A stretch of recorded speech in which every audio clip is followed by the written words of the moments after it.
Welcome to the wonderland stories. Hello प्यारे बच्चों, क्या तुम एक जादुई तालाब में छलांग लगाने के लिए तैयार हो, जहां मेंढक खाना पकाते हैं, गाते हैं और कभी कभार थोड़ा झगड़ भी लेते हैं। आज की कहानी का नाम है मेंढक की बड़ी गलती, और ये सब कुछ एक चमकते दलदली कैफे से शुरू होता है, जिसका मालिक है फ्रो, एक नन्हा सा सब्ज खानसामा जिसका दिल बहुत बड़ा था और टोपी भी। फ्रो कोई आम मेंढक नहीं था, वो सारे लिली पैडलैंड का सबसे अच्छा खानसामा था। दलदल के हर कोने से मेंढक उछलते हुए आते ताकि उसके मशहूर खानों का मज़ा ले सकें, जैसे शहद में लिपटे ड्रैगन फ्लाइज और खस्ता टमाटर में तले हुए मक्खी के कबाब। उसके कैफे से धूप और मसाले जैसी खुशबू आती थी और हर प्लेट खुशी की एक छोटी छलांग जैसी होती थी। एक रोशन दोपहर एक देवहेकल मेंढक टोबी धम धम करता हुआ कैफे में दाखिल हुआ। वो ताकतवर, दिलेर और थोड़ा सा गुस्सैला मशहूर था। टोबी ने अपना पेट सहलाया और कहा, मुझे कुछ हल्का और बहुत खास खाना चाहिए। फ्रो मुस्कुराया और खुशी से नाचता हुआ बावर्ची खाने में चला गया और खुशी से छेंटे डालकर अपनी बेहतरीन डिश तैयार करने लगा। लेकिन जब फ्रो ने अपनी खास डिश पेश की, टोबी ने एक नज़र डाली और मुंह बना लिया। ये चिकना चिकना सा क्या है? उसने जोर से टुराया। मैंने मक्खी बर्गर मांगा था, ये गूदा सा ढेर नहीं। फ्रो की मुस्कुराहट मांद पड़ गई। उसके जज्बात ऐसे कुचले जैसे किसी ने मक्खी को पांव से दबा दिया हो। लेकिन मैंने ये प्यार से बनाया है, उसने आहिस्ता से कहा। टोबी ने आंखें घुमाई। ये तो काफी अच्छा नहीं है। तभी फ्रो, जो आम तौर पर ककड़ी जैसा ठंडा और पुरसुकून होता था, गुस्से से फूल गया। वो तेजी से बावर्ची खाने में गया और एक चमचमाती फ्राइंग पैन लेकर बाहर निकला। एक हंकार के साथ उसने टोबी के सर पर नरमी से टक किया। बुंक! सब चौंक गए। ओह नहीं!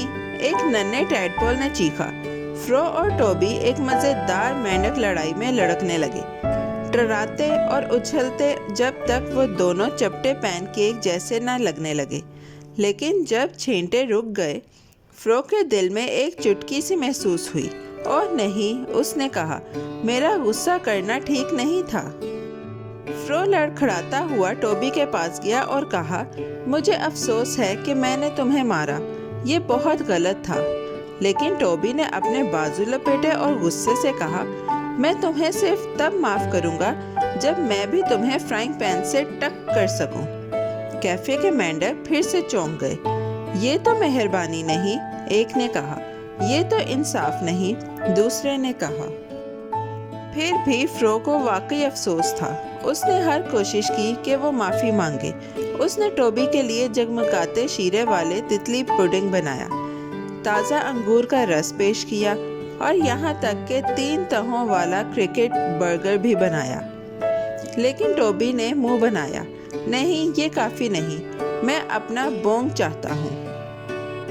उसी वक्त कैफे का दरवाजा चरचराया और एक बूढ़ा मेंढक लकड़ी की छड़ी के साथ अंदर आया, जिसके आंखों में नरमी और अक्ल चमक रही थी। हेलो टोबी, बूढ़ा मेंढक प्यार से टकराया। क्या तुम मुझे पहचानते हो? टोबी ने पलकें झपकाई। टीचर रॉबर्ट, बूढ़े मेंढक ने नरमी से मुस्कुराकर सर हिलाया। टीचर रॉबर्ट ने अपनी छड़ी पर झुककर कहा, एक बार बहुत पहले मैंने तुम्हें मुसीबत से बचाया था और इसी में मैंने अपनी टांग खो दी। लेकिन मैंने गुस्सा नहीं किया, मैंने माफ किया, क्योंकि माफ करना तुम्हें कमजोर नहीं बल्कि ताकतवर बनाता है। टोबी की आंखों में याद की चमक आ गई।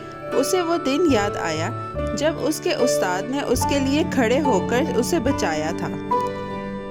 उस दिन टोबी का दिल 3 गुना बड़ा हो गया। उसने फ्रो की तरफ देखा, फिर फ्राइंग पैन की तरफ और आहिस्ता से मुस्कुराया। तुम ठीक हो, फ्रो गलत था, लेकिन उसने सही करने की पूरी कोशिश की। मैं तुम्हें माफ करता हूँ फ्रो। कैफे के सारे मेंढक खुशी से तालियां बजाने और बुलबुलें बनाने लगे। उस दिन के बाद फ्रो और टोबी सबसे अच्छे मेंढक दोस्त बन गए। वो अपने मज़ेदार लड़ाई पर हंसते थे और एक नई डिश भी बनाई जिसका नाम रखा दोस्ती फ्राई।